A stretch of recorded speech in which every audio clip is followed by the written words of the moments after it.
Merry Christmas po sa inyong lahat. Maligayang Pasko. Kayo po ba ay... Maraming salamat. Pangarap ko po maging gantong katangkad. Yan po ang aking Christmas wish. Ngunit, ako po ay masaya na kung anong binigay sa akin ng Panginoon. But, hindi natin alam, the Lord can do miraculous things. Yun nga lang po, baka hindi lang po sa height. No? Kayo po ba ay nakapagtapos na ng inyong Christmas shopping? Si Afa, tapos na. Meron ba akong regalo mula sa'yo? Biro lang, Afa. Biro lang po, biro lang. Kayo po ba ay nag-i-enjoy sa mga sandamakmak na Christmas parties? Kayo po ba ay nabusog na sa mga handa? Mga kung ano man yan, lechon o ano man. Di ba yung mga Christmas parties, Christmas gatherings? Actually, itong nakaraang linggo, nagkaroon ng Christmas party ang ating staff. And naging masaya po ang aming pong pagtitipon kasi medyo competitive po yung mga staff natin. Ayan. So, no, but it's good, no? Of course, kasama rin yan yung pagtitipon nyo sa inyong mga pamilya. Di ba, meron mga iba umuwi galing ibang bansa kasi, di ba, we always say this na, kumbaga, iba yung Pasko sa Pilipinas. Totoo ba yun, Kats? Pilipinas tuloy. Pasko sa Manila, iba rin sa Pasko sa Tacloban. Biro lang po, biro. Now, I've been given the privilege of sharing today. So before ako kung saan ba tayo maabot. No? But really, it is a privilege na 3 days in bago tayo magpasko. And my prayer, and of course, ito dalangin to ng ating pong liderato sa ating church na, as we have said na patuloy niyong ma-experience ang kabutihan ng Panginoon sa inyong buhay. Not just in the material things, in all of the blessings, those are good. But really at the core of it all, ma-experience nyo ang kahalagahan ng Pasko, kung bakit natin siya pinagdidiwang. And gusto kong magbahagi kasi itong nakaraang mga past few days, yung anak ko po, nagtatanong na tungkol sa Christmas. And, and we've had yung mga usapan sa sasakyan. So, I'm gonna be sharing some of the things na tinanong niya sa akin. And, magandang sa akin nung nagtanong siya sa akin, parang magandang, kumbaga, ehersisyo rin para sa akin, para isipin ko talaga kung ano ba talaga ang kahulugan ng Pasko. Ito ba ay just yung parang time of eating and celebration, reunions and all of these things, or Christmas break, di ba? Lahat tayo, gusto natin yan, yung Christmas break.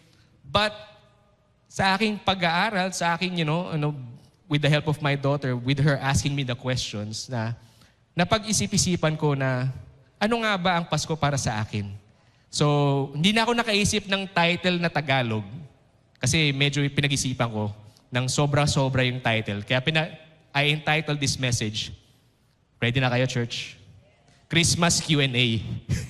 Kasi hindi ko na siya matranslate eh. Yan. So, ito lang yung mga conversations namin. So, and of course, last week, na-enjoy nyo ba yung presentation natin na Hope is Here? Diba? Meron tayong konting extension kanina. Kung pagpasok nyo, nakita nyo yung ating choir nandun sa ating balkonahe. Diba? Nagkakaroling sa atin na, tunay nga ng pag-asa ay nandito na sa atin. Diba? Nasa pagdating ni Jesus. And of course, kayo na umaga, si Pastor Jose nagbahagi siya ng napakagandang mensahe rin tungkol sa kahulugan ng Pasko. And yung sinabi niya doon na, yung pagbabaga, ang expression ng pagmamahal, meron ng mukha. At ang mukha na yun ay hindi po yung mukha ko, kundi yung mukha ni Kristo. That is the expression of God's love. Alright? So if sa unang tanong na tinanong sa akin ng aking anak. And actually, nung tinanong niya sa akin, ito talaga napag-isip ako. Unang tanong niya sa akin, sabi niya, Dad, bakit kailangan pumunta ni Joseph and Mary sa Bethlehem? Diba? Sa akin, bakit mo naisip yun? Yeah. So, ako naman, syempre, i-explain ko. But before I explain, I tried to read the word and I read the word, right? So, you can find that in Luke 2. Yan. So, sabi sa Luke 2, verse 4, mula sa Nazareth na sakop ng Galilea, pumunta si Jose sa Bethlehem na sakop ng Judea sa bayang sinilangan ni Haring David. Dahil nagmula siya sa angkan ni David.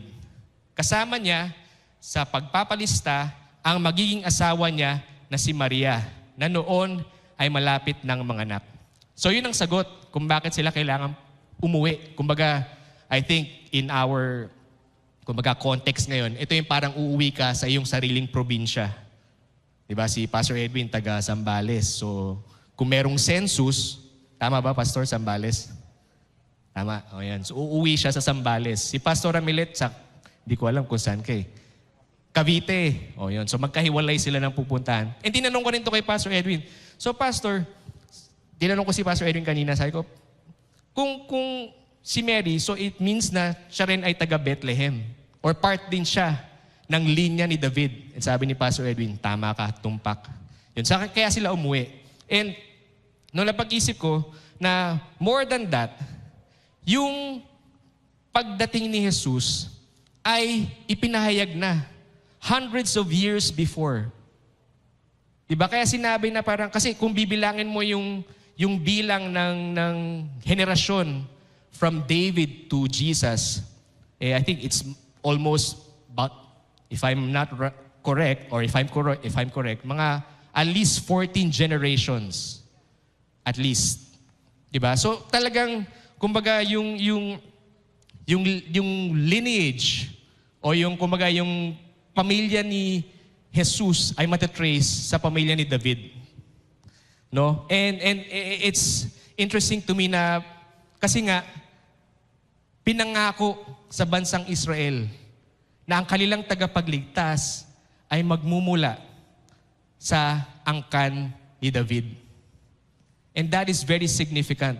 Diba na, na throughout all of those generations, the Lord was true to His promise.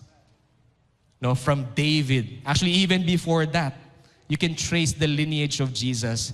At kaya yon mahalaga kung bakit sila umuwi.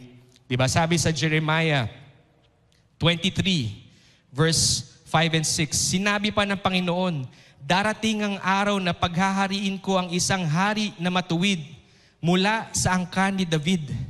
Maghahari siyang may karunungan at paiiralin niya ang katuwiran at katarungan sa lupaing ito. Next verse, ito ang pangalang itatawag sa kanya. Ang Panginoon ang ating katuwiran, the Lord our righteousness.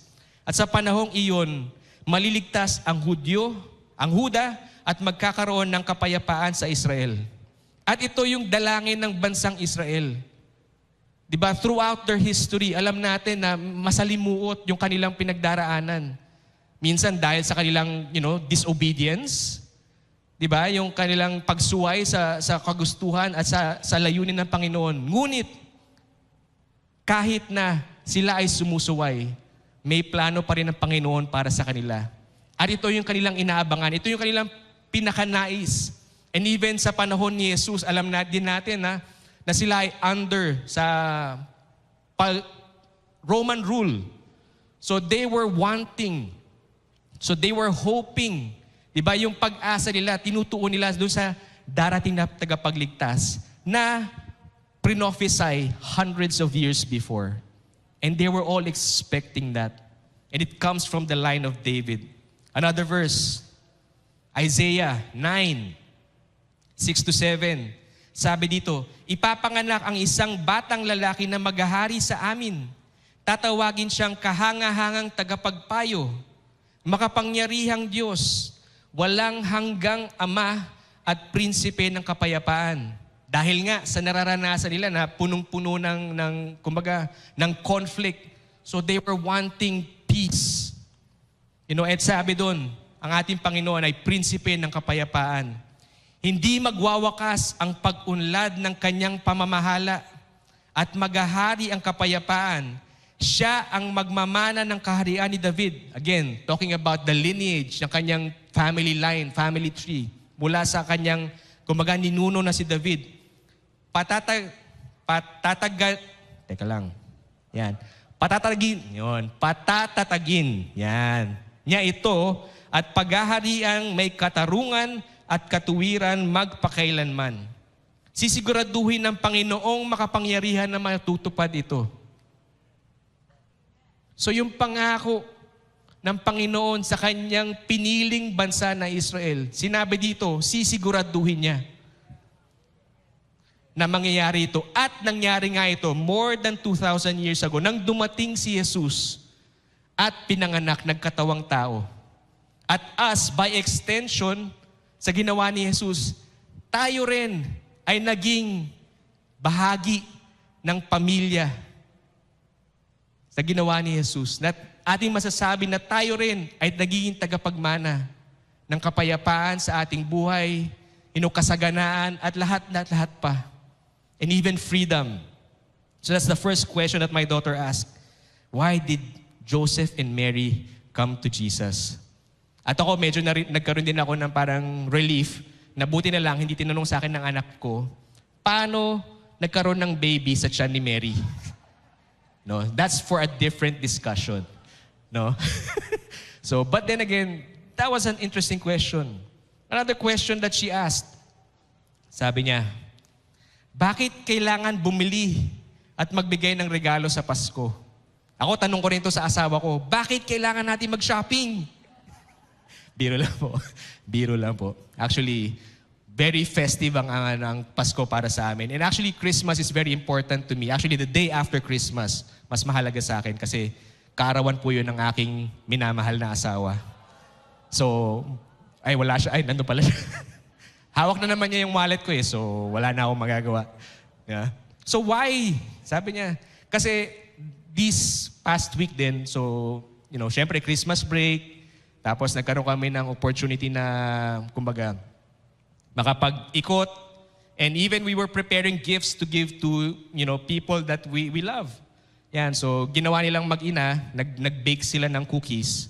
So parang, to give away, syempre, kung yung mga iba hindi nakatanggap, we will see. Yan. No. And then we were nasa mall kami.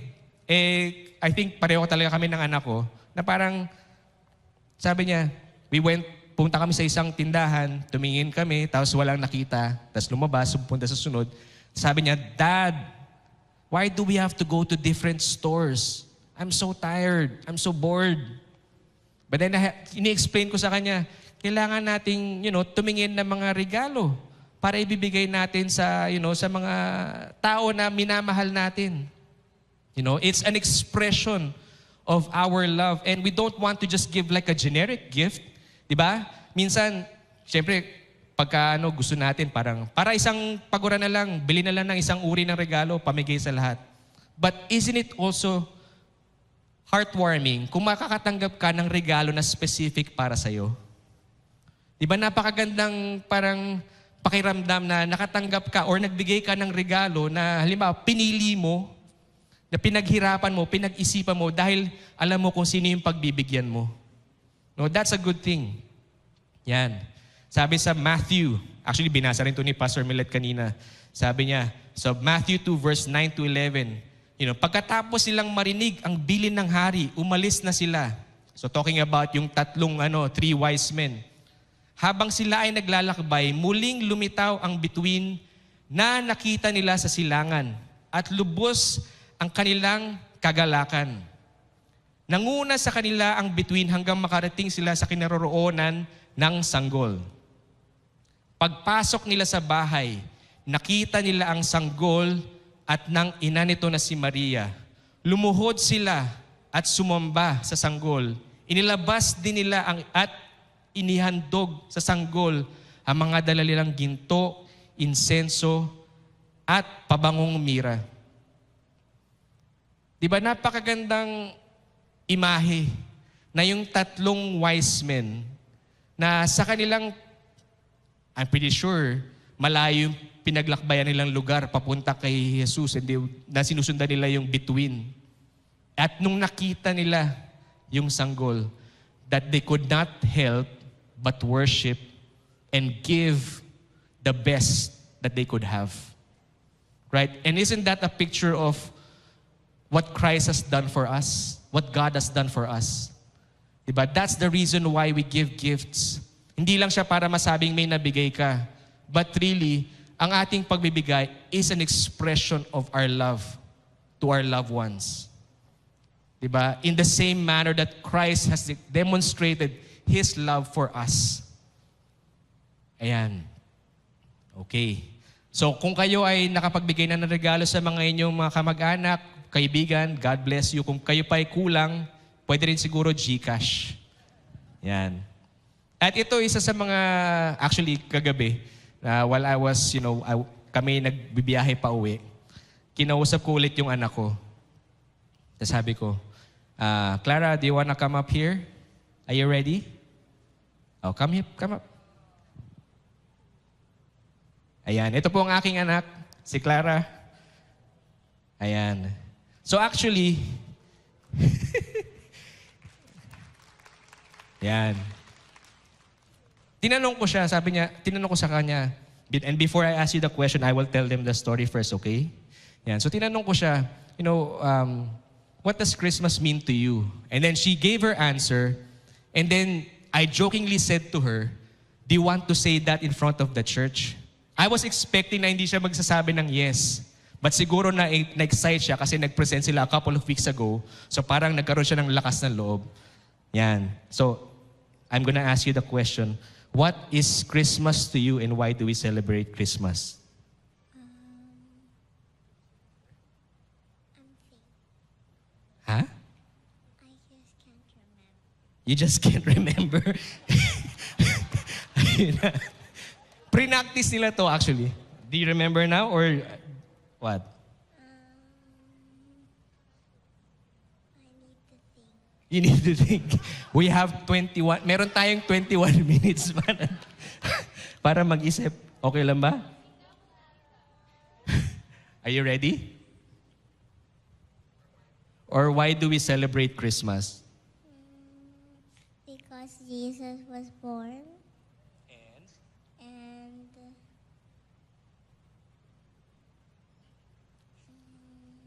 What did you say last night about Jesus? that Jesus is a blessing for the whole world.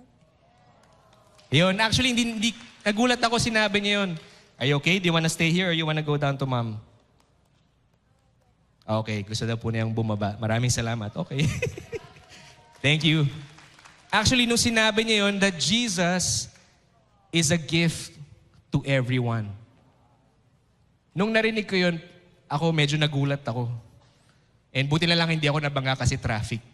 Kasi na-surprise talaga ako na parang, coming from the mouth of a child, nagkaroon siya ng kanyang sariling revelasyon kung bakit mahalaga ang Pasko. At sabi niya, Dad, what happens pagka yung iba hindi nagsa-celebrate ng Christmas? And then syempre ako, hindi ko malaman kung paano ko masasagot yung tanong na yun kasi medyo malalim. Sabi ko, meron talagang iba na they don't celebrate Christmas, they don't believe in God, they don't believe in Jesus. But, and yun sinabi rin niya, na even if they don't believe, Jesus wants to be a blessing to them. And with that, I felt like, thank you, Jesus. Thank you, little legends, lahat ng mga teachers. Maraming salamat sa inyong pagtuturo. At yung mga iba pang tanong, ipapasa ko na lang sa inyo kasi medyo mahirap sagutin. But yun nga, the last question. And, bakit mahalaga ang Pasko or bakit tayo nagdidiwang ng Pasko? Ito ang simula ng bagong buhay na puno ng pag-asa dahil sa pagdating ng ating tagapagligtas. That is the whole point. That is the whole reason. Kumbaga, pag Easter, we celebrate the resurrection power of Jesus. Itong Pasko, itong kanyang pagdating ay ang simula ng pag-asa na iyon. Kumbaga sa Easter, yun yung ang kakumpletuhan, if I can say that, or the finished work. Yun. So kumbaga, ito yung beginning, ito yung simula. Yan, sabi, of course, alam natin to, John 3:16. Sapagkat ganito ang pag-ibig ng Diyos sa mga tao sa sanlibutan. Ibinigay niya ang kanyang bugtong na anak upang sino mang sumasampalataya sa kanya ay hindi mapapahamak kundi magkakaroon ng walang hanggan. At hindi ba napakagandang paalaala para sa atin na tumanggap na kay Jesus na ang pagdating ng Pasko or ang pagdating ni Jesus ay simula ng ating buhay na puno ng pag-asa. Na ano man ang harapin natin sa ating buhay, and again, hindi naman tayo nagiging insensitibo sa mga nangyayari, di ba? Minsan ang buhay hindi madali. And actually, even in the last couple of weeks, meron tayo mga kapatiran na, nakaranas ng death in the family. Meron akong isang kinakausap. Actually, ka-message ko siya kanina before we came up to the service na hanggang ngayon, nasa hospital siya, and I'm praying for your complete healing and recovery in Jesus' name. Di ba? Minsan, hindi madali. Meron din mga tao na parang going through issues, challenges sa kanilang pamilya, sa kanilang finances, sa kanilang health. But even in the midst of those things, even sa kalagitnaan ng mga sirkumstansyang iyon, masasabi pa rin natin na pag nandyan si Jesus, merong pag-asa, merong buhay, merong kang something to look forward to. At narito kami para samahan kayo, in all of those things. And that is a good picture for us. So hindi natin binabaliwala. Kaya nga palagi nating encouragement sa bawat isa. Kung meron kayong mga panalangin, mga prayer requests, meron kayong mga concerns, narito kami. Huwag niyong hayaan lumagpasang isang linggo na hindi niyo kami kinakausap. And actually, even in the next coming weeks, we will endeavor to be very, although we are visible, yes, dito sa harapan, but even in the lobby, makita niyo kami sa lobby. Tawagin niyo kami, lahat ng mga pastor, lahat ng mga leaders, lahat ng mga staff. Narito kami para ipanalangin kayo. Narito kami para, i-celebrate ang lahat ng mabubuting ginawa ng Panginoon sa inyo. And even those of you watching online, kung meron kayong mga panalangin, isend nyo lang po yan. I-message nyo kami. Even throughout itong bakasyon, although bakasyon, di ba, hindi kami nagbabakasyon. Kasi kami palaging nanalangin para sa inyo. And we are here for you. And we mean that. Di ba? Wag lang siguro pag nasa CR kami. Or tayo. And of course, you know that. But we are here for you. And we love being a part of your life. And hindi natin ginagawa yun dahil, para sa amin, we are not paid to do that. Although it's part of, that. But more than that, as ministers, as the ones who have been called by God to serve you, that is our purpose. To be with you, to help you, to pray with you, to pray for you, to celebrate with you. In the good times, in the bad times. Diba? So yan. And then ito pa isa, Galatians 4, verse 4. Ngunit nang dumating ang takdang panahon, isinugo ng Diyos ang kanyang anak sa mundo. Ipinanganak siya sa isang babae at namuhay sa ilalim ng kautusan para palayain ang mga nasa ilalim ng kautusan nang sa ganon ay maging anak tayo ng Diyos. Diba? Sa English sabi niyan, in the fullness of time. Sa takdang panahon, dumating si Jesus. Siya ay nagkatawang tao. Siya ay isinilang para maging kabahagi niya tayo. Para tayo ay makasama sa kanyang pamilya dahil sa kanyang ginawa. He became one of us so that we can become like who He is. Diba? Naranasan niyo yun. And ang aking dalangin, and even the prayer of our leadership na huwag nating hayaan na lumipas itong panahon ng Pasko na parang wala lang.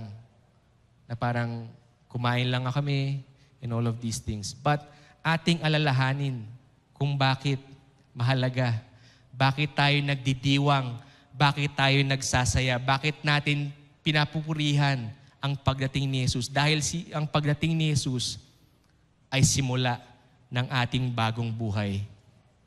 And yun ang ating pag-asa, yun ang ating pinangahawakan, yun ang ating, kumbaga, hinaharap.